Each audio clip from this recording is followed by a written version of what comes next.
Salut les copains, je suis ravie de vous retrouver aujourd'hui pour un nouveau tuto qui va être plutôt en fait sous forme d'explication parce qu'on me demande souvent qu'est-ce que c'est que le membre fantôme. C'est un peu chelou quand on parle de membre fantôme, donc non, il n'y a pas de fantôme. C'est juste qu'en fait, vous avez vécu pendant un certain nombre d'années, donc moi avec mon corps, mes deux bras et à la base mes deux jambes et mes deux pieds. Et d'un coup, bam, accident du sort, vous vous retrouvez avec un morceau qui manque. Vous voyez bien que là, il manque une bonne trentaine de centimètres quand même.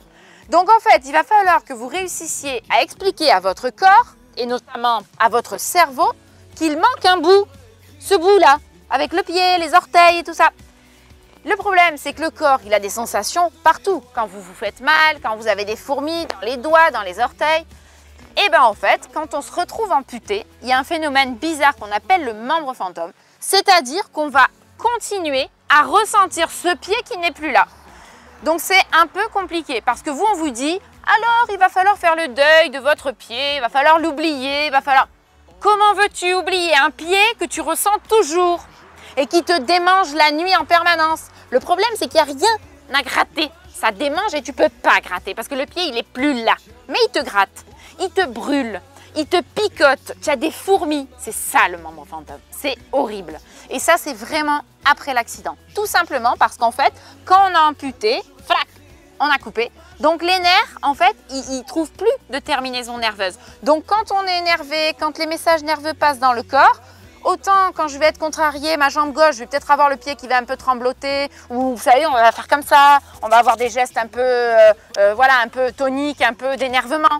Mais quand les nerfs vont passer, le message nerveux va passer dans la jambe et que c'est coupé, frac, ça va envoyer des décharges électriques. Tout simplement parce qu'en fait, il n'y a pas d'issue. Et en fonction des gens, on va avoir des sensations complètement différentes. Ça peut être des sensations de brûlure, ça peut être des sensations de picotement, de froid, de fourmis. C'est très désagréable. Moi, j'avais une sensation qui est assez particulière. J'avais le sentiment qu'on me retournait les ongles des pieds. Donc, c'était terrible. La seule chose, moi, personnellement, après chacun, voilà, hein, il y a différentes méthodes qui sont proposées. Il y en a qui marchent mieux pour les uns et pour les autres, je vais y revenir. Moi, en fait, j'étais sur mon lit d'hôpital et quand j'étais allongée comme ça, et je dis « Ah, j'ai mal au pied, j'ai mal au pied !»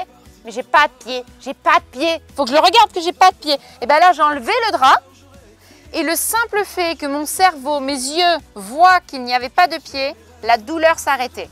Parce qu'en gros, l'œil disait « Hé Coco, tu peux pas avoir mal au pied droit, il n'y en a pas des pieds droits. » Voilà. Du coup, ça calmait vraiment, vraiment la douleur. Donc moi, dès que j'avais cette sensation fantôme, hop, je levais le drap et je regardais, je disais « Oh, stop, la douleur, elle ne peut pas y être, il n'y a plus de membre là. » Voilà. Mais ça, quand on a vécu pendant des années avec un corps normalement constitué, il va falloir reprogrammer son cerveau pour lui dire « Tu ne peux pas rationnellement avoir mal à cet endroit car cet endroit n'existe plus. » C'est ça le membre fantôme. Alors après, il y a différents types de méthodes. Moi, je vous disais, juste en voyant déjà le message nerveux, hop, se calmer.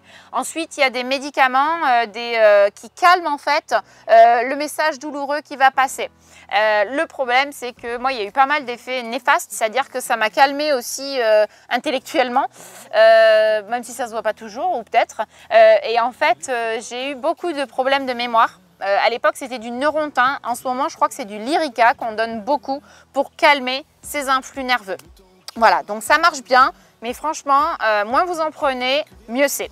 Après, il y a d'autres types de thérapies. On parle de thérapie par le miroir, le fait dans le miroir de voir la jambe, ça leurre le cerveau. Enfin, voilà, après, on y croit, on n'y croit pas. Moi, je trouve qu'à un moment donné, il faut être cohérent. Le membre, il n'est plus là. On ne va pas faire croire au cerveau qu'il est encore là. Moi, je pense que le mieux, c'est de s'y confronter et d'apprendre à vivre avec, voilà, avec des petites méthodes au quotidien. Moi, c'est vrai que des fois, je me gratouille, je secoue un peu, je fais circuler le sang. J'hésite pas à me mettre des crèmes rafraîchissantes sur la jambe, voilà. Donc, des petits trucs. Il faut prendre son mal en patience, ça ne va pas durer longtemps. Moi, ça a duré plusieurs mois après l'amputation et ensuite, ça a complètement disparu. Aujourd'hui, je n'arrive plus à mobiliser ma jambe pour dire là, je vais faire bouger mes orteils. Là. Avant, j'avais encore le souvenir en fait de ce qu'il fallait faire pour faire bouger les orteils. Maintenant, je ne l'ai plus du tout. Voilà, donc moi, c'est complètement réglé par rapport aux membres fantômes. Donc, si vous venez d'être amputé, patience, ça va passer. Prenez les médicaments qu'on vous propose pour essayer de calmer. Il y a aussi la possibilité de calmer les douleurs grâce à des neurostimulateurs. Vous savez, les électrodes en fait qu'on va placer à certains endroits et qui vont calmer le message nerveux. Donc ça, vous voyez ça avec votre kiné. Les kinés, ils en ont tous. Ils vous montrent les réglages et vous pouvez le faire même dans votre chambre et ça va ralentir les messages nerveux et éviter d'avoir des douleurs trop violentes parce qu'on peut avoir des douleurs type coup de poignard, vraiment des choses qui ne sont pas agréables. Mais promis, ça passe. Alors comptez sur moi, serrez les dents et dans quelques mois, ça ira mieux. Je compte sur vous, abonnez-vous et on se revoit très bientôt pour un prochain tuto. Salut! Retiens tes rêves au creux de tes doigts. Et même si la vie t'a pris une partie de toi, non, n'abandonne pas.